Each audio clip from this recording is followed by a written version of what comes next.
Before we get to the real nitty-gritty of this podcast, I would like to preface this entire conversation by saying that, something? Up until a few days ago, I had absolutely no idea that Hatred had already been released.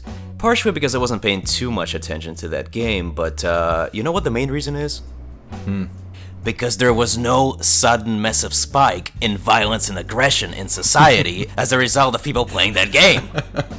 You mean ISIS wasn't playing the game? What? No. And more importantly, fucking basement-dwelling innocent neckbeards were not turned into agents of terror and death as a result of being exposed to that game. I mean, Jesus fucking Christ, how many times do we have to go over this, people? Video game violence does not equal real-life violence. Yes. See, even I get this shit.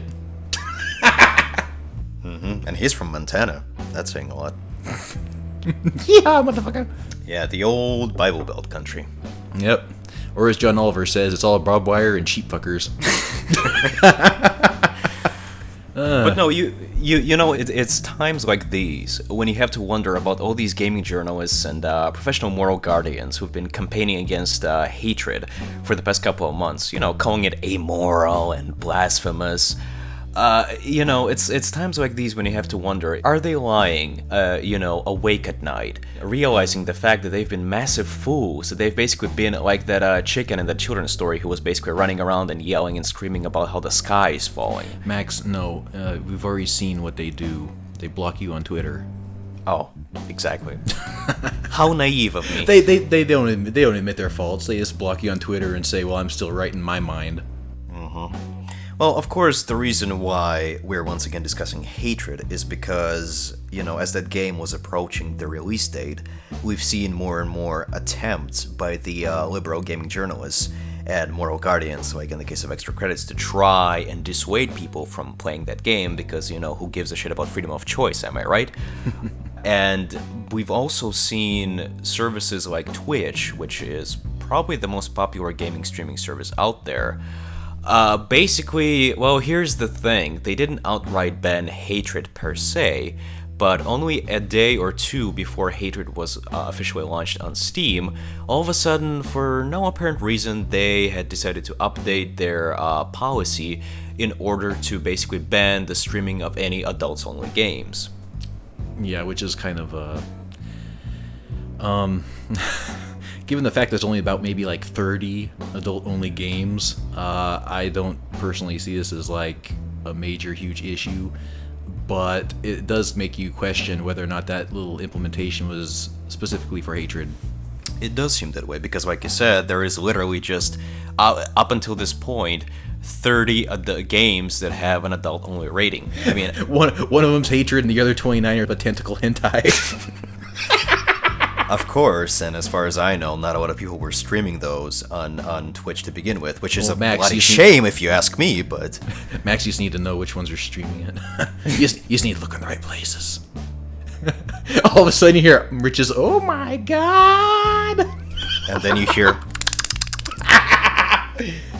Yeah. Red letter media joke. Of course. But thankfully, well, first of all, we've seen the free market principle work, because when Twitch had made the announcement that they were absolutely not gonna permit such filth as Hatred to be streamed on their services, other similar websites came out and said, you know what, we don't give a shit, play Hatred, there you go. We're gonna get all those clients that Twitch had just ostracized, excommunicated, if you will. So that's called economic Darwinism 101. Yeah. The fact that if people can't get what they want out of a service or a product, they go somewhere else. It's not that fucking hard to figure out. I mean, not that I see everyone leaving Twitch over fucking Hatred. I don't even think it's going to be that great of a game, considering I've played the original Postal. So. Well, of course, the problem is not whether or not it's gonna be a good game, because I've gotta be honest, I have absolutely no desire to play that game to begin with. However, I do recognize and I do wholeheartedly support its right to exist and to be released, because, don't forget, this game had originally gone through the Steam Greenlight service, which, If you ask me, Gaming, democracy in action, yes. exactly, it's the most, so far it's the most democratic, if not even meritocratic, service out there, where an aspiring game designer or a game developer can go to the masses and say, here's my vision for the game, would you folks be interested in playing this? And then people get to vote either yes, we want to play this, or no, we don't want to play this. So technically, Hatred has gone through all the necessary legal, whatever you want to call them, red tape, I suppose, to get itself published. But of course, because it has a rather controversial and an unsavory premise, if you will, and because people are easily offended these days, that's why we ended up with that controversy to begin with, when first Steam decided to basically ban it, but then Steam basically, they came to their senses and realized the error of their ways and said, you know what, if people want to play this, who are we to deprive them of such right? So technically, Hatred has a total right to exist, but the problem is, in light of what happened with Twitch, I'm still seeing, what I'm seeing is that people are still trying to their best to basically sort of excommunicate that game, turn it into a scapegoat of sorts, to blame for all of society's ills, which I don't really like. Well, I don't know if they're necessarily blaming it for all of society's ills, though, but it's largely condemned for its theme, which is just about as bad. The purpose of the game is you go around and you kill people just for shits and giggles. Quite literally, it might be Jack Thompson's Great Mass Murder Simulator. Not that it's actually had any real-world ramifications yet, but it's still a game where it's utterly nihilistic and psychopathic. It's not like GTA 5 where the point of the game is to amass money and bitches. The point of the game is to just go out and kill because you hate all of we two-legged parasites. So at least the game's being honest, but... Yes, exactly. The game is being realistic about, the state of the world that we live in. But that's just it. Maybe it's too realistic. Oh yeah, it's too red pill for certain people, I suppose. but I mean, well, you say that in GTA there's some sort of ultimate goal or justification, but the problem is, in order to amass money and screw as many bitches as you call them, you fucking sexist. Hey, you know what? Rappers say it, and Gawker doesn't even bother to censor them or call them out. So. Well, the reason they're scared is because they're afraid of drive-by shootings, but... Nerds don't retaliate, that's why, yeah. But as I was going to say, in GTA you could make the argument that there is a larger overall point, but the problem is, in order to amass as much money as possible, you still have to basically... commit crimes. You gotta commit crimes, you gotta kill people, and it's a massive sandbox game, so technically there's nothing, I'm not saying you should do this, but there is an option of running over and killing as many people as possible, and in that sense, I really don't see how, and plus let's not forget that the protagonists of each GTA game are basically amoral psychopaths. There's no it's not like the Punisher, where you could say that, well, he's kind of like a vigilante, so he's basically taking out all the trash from the streets, all the scumbags and criminals. In GTA, if you look at it objectively, it's not all that different from Hatred. At least premise-wise, they're different genres and whatnot. But you could say in like GTA, a lot of the people you have to off are also morally reprehensible people. Other criminals, you gotta take over them, build up your own empire. Basically, Scarface sandbox. The world is yours. Yes. Yep. The world is yours. Dun, dun, dun, dun, dun. Yeah. Sorry, I won't do that again.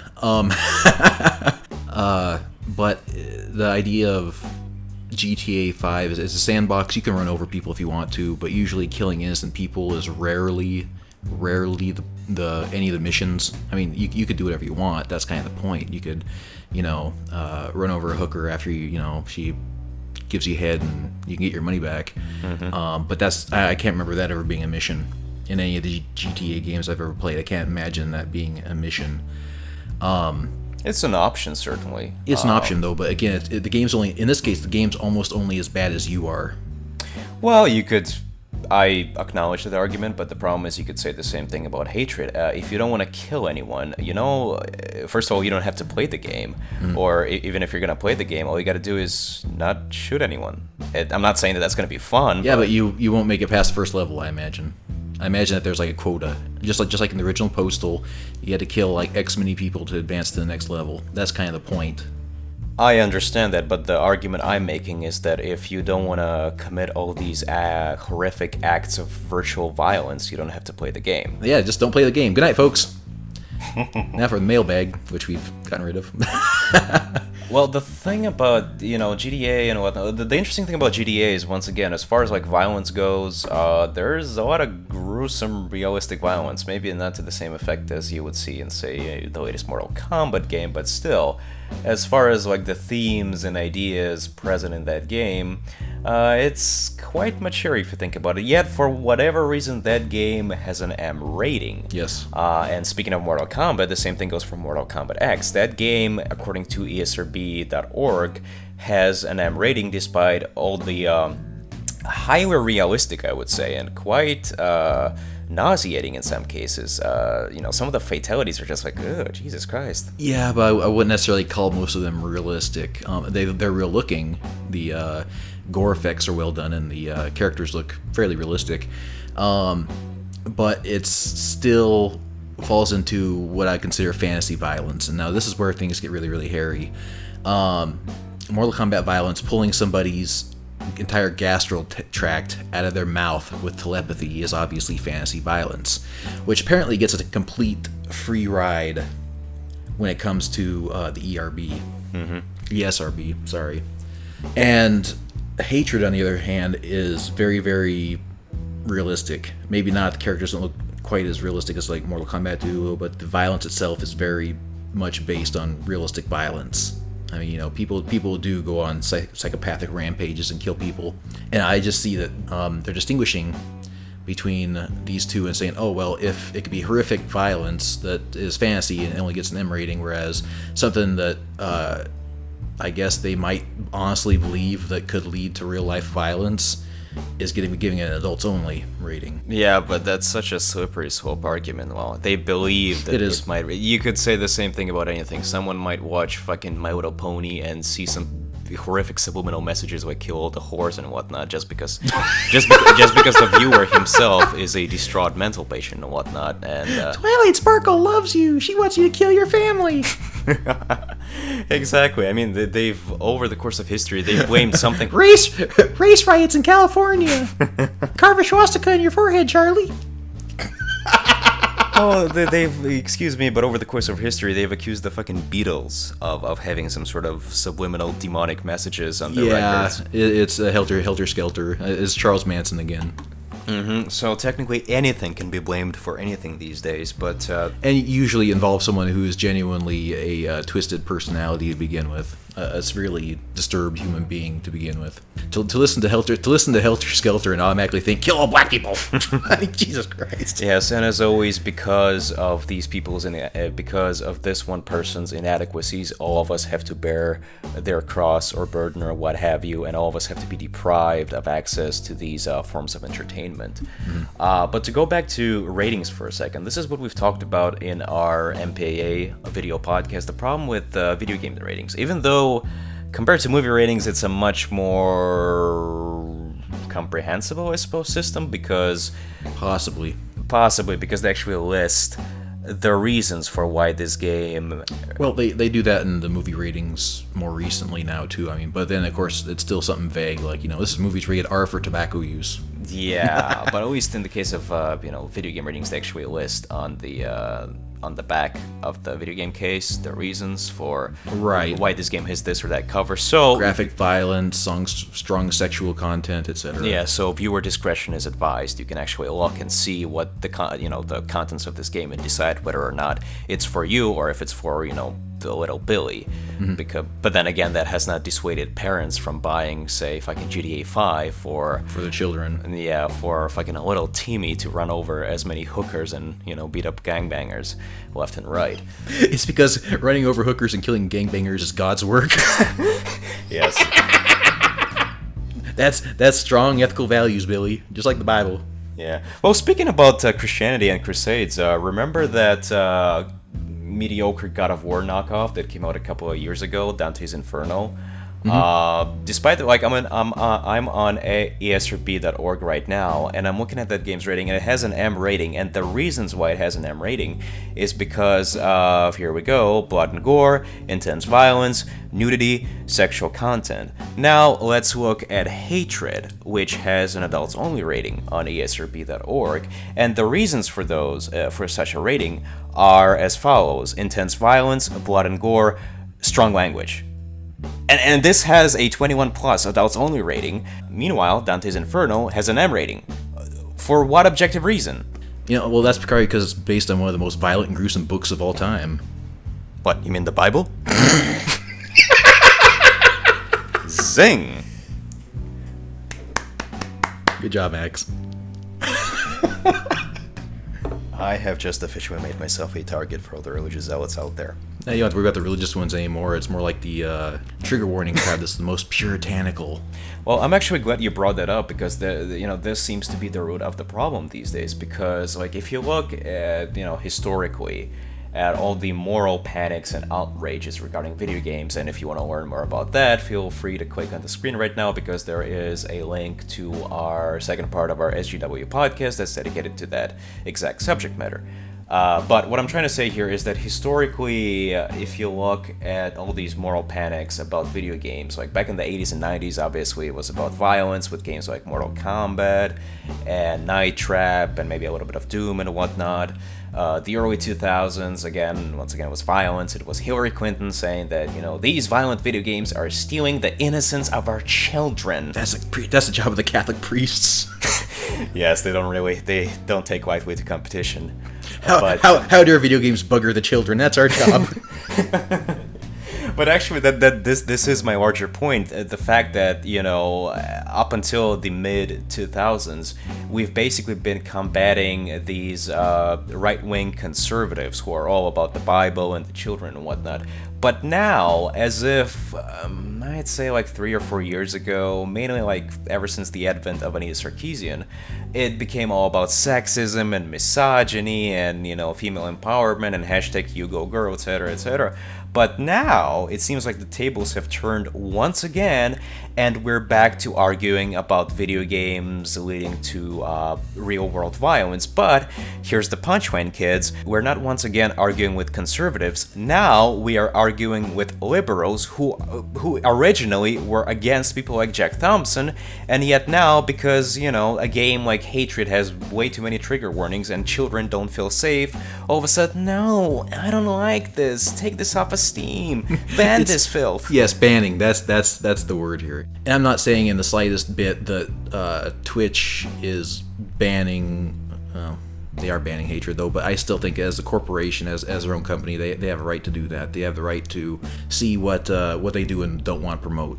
And if you don't like it, you can go somewhere else. That's what it comes down to. But still, this entire trigger warning crowd, as the Wall Street Journal puts it, liberals are killing liberal arts. And then, as the Guardian.com says, trigger warnings on things like classic literature are one small step away from book burning. I mean, of course they are. Especially the Guardian, which I believe has always been a very, very leftist institution, and the Wall Street Journal, which has very much been right wing, in my opinion. For them to reach the same conclusion is just nauseating. Even Jerry Seinfeld a couple of weeks ago was even saying, kids on campuses are calling things sexist and racist, and they don't even know what the hell they're talking about. Well, I'm actually glad that the liberals are finally waking up and realizing just how far gone they've become, because it's insanity. The nuts are officially running the asylum. Mm-hmm. Everything is triggering. Everything is either sexist or racist or misogynist, blah, blah, blah, and there's no objective reason. People just don't want to study something, like, they don't want to study classic literature, and now they have the ultimate excuse. Excuse me, teacher, yeah, I'm kind of triggered by some of the images, so can I be excused from this class? And because the teachers don't have the balls to say, no, shut up and sit down and, read your book. Yeah, little Susie, shut up and sit down.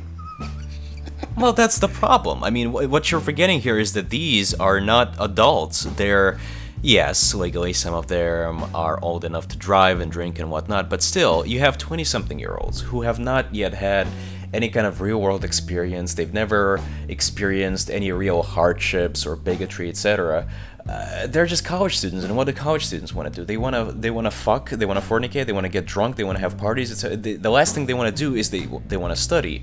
So of course, some of them, I'm not saying all of them, but some, maybe there are some sensitive people out there who are triggered by this or that, but PTSD or something like that. Yeah, something like that. There are. I don't want to, flat out dismiss any legitimate cases out there, but at the same time, we're also dealing with children, and good luck, forcing or asking even children to do something that they don't want to do. They'll come up with any sort of excuse, and now this whole "I'm triggered" is like the ultimate get out of jail free card for them. Yeah. Well, this is something that Alan Charles Kors, the co-creator or co-founder, of the Foundation for Individual Rights in Education, the FIRE program, has been saying, even as far back as like the Penn and Teller's bullshit episode about education and college. Yes. They've literally become campuses for indoctrination. And that's something, Penn and Teller, very liberal, have said this, and Reason Magazine have said the same thing. He has said that, back when he was in college and when he was like teaching and that kind of stuff, the whole point of going to college was to have your worldview challenged. Yes. To be exposed to a new array of ideas and worldviews. Right, exactly. It's supposed to be a marketplace of ideas. That's when libertarians throw around all the time, is marketplace of ideas, and where you build stronger ideas off of that, depending on your exposure to these often conflicting views. But I think it's just a sign of the times. But luckily, it looks like, according to these news outlets, people are starting to wake up. People are starting to see that freedom of speech is something that's kind of important. Yes. And it's the first fucking amendment. Free speech and guns, and to quote the great late Patrice O'Neill, who was a great stand-up comedian, the fucking emancipation of the slaves was down the list, like number 15 or 16. So that kind of tells you about the priorities of this country. Your voice and your guns. If you can't speak out, then your guns do the talking. Exactly. But there's also a parallel between the campus colleges and Twitch even, and that is that a lot of campuses are private organizations, and they have every right to kind of teach whatever they want to teach. They're free to be scrutinized. That's for damn sure. Yes. But if you want your kid going to a specific campus because now it's the parents being the tyrants here. If you don't want to go to a certain campus, you don't have to go. Yes. I mean, there's probably others that have less, speech code type stuff. But it's certainly a rash of political correctness in our society that even both sides of the spectrum are kind of like starting to reel back from. And for Twitch to say we don't want to do adult-only games on our service, the timing is very suspect. It's very telling, to be honest. Hatred comes out, and all of a sudden it's like, oh, now we can't have all these other 29, pornography games. Yeah. Do you have the list up with you? Because you should read out the titles of some of these fucking things. They're hilarious. Yes, you would think that Twitch's decision would be motivated by there being an overabundance of these violent games, but actually a lot of or consumer demand to not let people post these. Oh yeah, that's another point that we haven't brought up until now, is that, yes, Twitch has all the right to do this because they are a private company and they can do whatever the fuck they want. I recognize their right to do so, yes, but, if this is something that the consumers, if this is something that their clients had demanded, I wouldn't have a problem with that. But the fact that this came entirely out of the left field with absolutely no consumer support, as a matter of fact, so far I've seen much more consumer pushback on this issue, I kind of, once again, like you said, they're just being a bunch of authoritarians on this matter. It's like, you shouldn't be exposed to this. This is bad for you. And it's like, fuck you. Who are you to dictate what I should and shouldn't play? Yep. But as far as the list of filth goes, here are some of the titles that have earned either the prestige or the shame of being admitted into the adults-only rated club. Mm-hmm. And the list of titles is as follows. Oh Nude Cyber, Oh Nude Glamour, Oh Nude Nikki, body language. I thought you were gonna say all knew something else. No, apparently this is some sort of like a legacy series like Silent Hill or Metal Gear Solid. It's a Silent Hill of porn games. Maxie called it. Anyways, let's see what else. Body language, critical point, crystal fantasy, cyber photographer. So it's basically kind of like one of those, Pokemon Snap only with Voyeurism. Yeah, exactly. It's like It's like a mod of Pokemon Snap. You see more Diglets, right? And cloisters. Oh, wait a second, this is interesting. Fahrenheit, Indigo Prophecy Director's Cut. Because there's one sex scene in there, and it looks like two fucking Barbie dolls going at it, no joke. Yeah, well, it does because of the graphics, but if that's the case, why isn't Heavy Rain in this category as well? Well, it's because the intensity of the sex scene isn't nearly as much as it was in Fahrenheit. Oh, so because the two of them the Heavy Rain looks more like a softcore porn versus actual versus a wrestling match. Yeah, basically. I mean, I think there's actually like PlayStation 2 era boobies in inside of Fahrenheit. So. Oh no! Think of the children. I know. Never mind that the opening mission involves you fucking stashing a dead body in the toilet, proceeding to kill a person and stashing away the body. Yeah, but because two consenting adults have committed the sin of fornication. God damn, it reminds me of that Simpsons episode, right, where Marge is protesting Itchy and Scratchy for violence, and then the Michelangelo's, the David, comes to town, and she likes it, but then all the rest of the puritanical housewives come out and they start screaming about, oh my God, it's going to corrupt the children, and it's like, it's Michelangelo's David, and no, it's naked. And it's like, Jesus Christ, but that's the thing.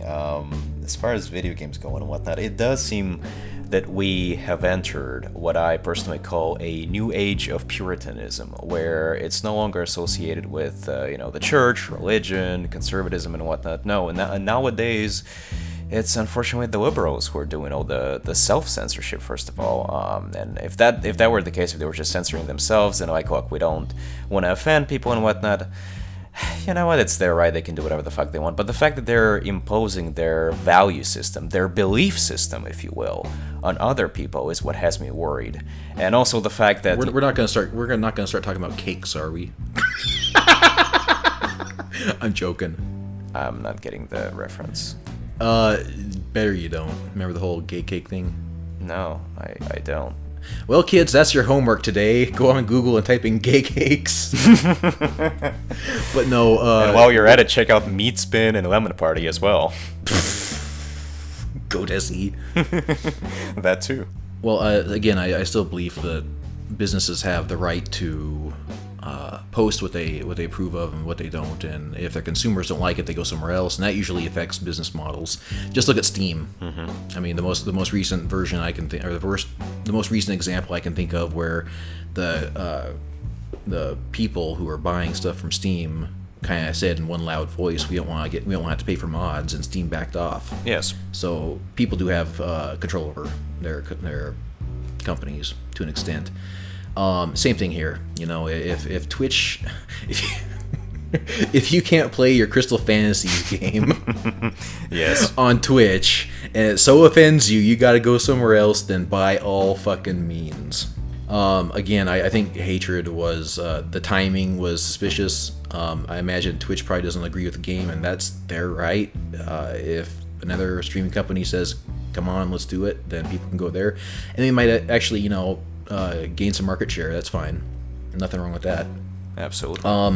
But as far as like this new age of Puritanism that you're talking about, it reminds me a lot of in high school we had an extremely liberal high school teacher who tried to get us to kind of submit to that left-right spectrum of left-wing, right-wing extremes. Mm-hmm. And of course, her justification was, everyone who thinks that women should be barefoot and pregnant, be on washing dishes, be on this side of the room, and everyone else who thinks that women should at least be able to vote, go on this side of the room. And if you think that every 12-year-old false fucking dichotomy, much bitch. If you think that every 12-year-old should have a gun and go shooting up their neighborhoods, go to this side of the room. If you think that gun control is a good thing and makes people safer, go to this side of the room. So there's a lot of there's a lot of interpretation there, you know. Well, there's a fuck. I should have saved that quote because hold on. Oh, look it up. I'm still going here. It's a quote I said. Yeah, but I just no. Go ahead. I'm gonna shut up. But the problem is people think that there's this extreme right-left plane, like a straight line. And to be honest, I think it's a circle. I think that once you get too far to the right and too far to the left, there's a joining of fascisms. And what you have is at the top, extreme fascism that goes right and left in different paradigms, and down at the bottom you have probably what would be anarchy. And of course, you know, this is just one of the many political diagrams that you could draw, but I think that once you go too far to the left, too far to the right, both of them try to get you to conform to their worldview, and it just becomes a complete clusterfuck for basic freedom of speech. Also, good news. I've finally managed to track down that quote I previously mentioned. Ooh. Alright, so this quote comes from Robert A. Heinlein, who was a famous American science fiction writer, a part of the Big Three, as they called them, along with Isaac Asimov and Arthur C. Clarke. And I think what he says would be a good way to wrap up this little authoritarians versus libertarians tangent that we've been going on for the past 10 minutes or so. Anyways, so here's what Robert A. Heinlein has to say. Political tags such as royalist, communist, democrat, populist, fascist, liberal, conservative, and so forth are never basic criteria. The human race divides politically into those who want people to be controlled and those who have no such desire. The former are idealists acting from highest motives for the greatest good of the greatest number. The latter are surly curmudgeons, suspicious, and lacking in altruism. But they are more comfortable neighbors than the other sort. And I think it should be pretty obvious which of the two categories we here at Cheshire Cat Studios fall into.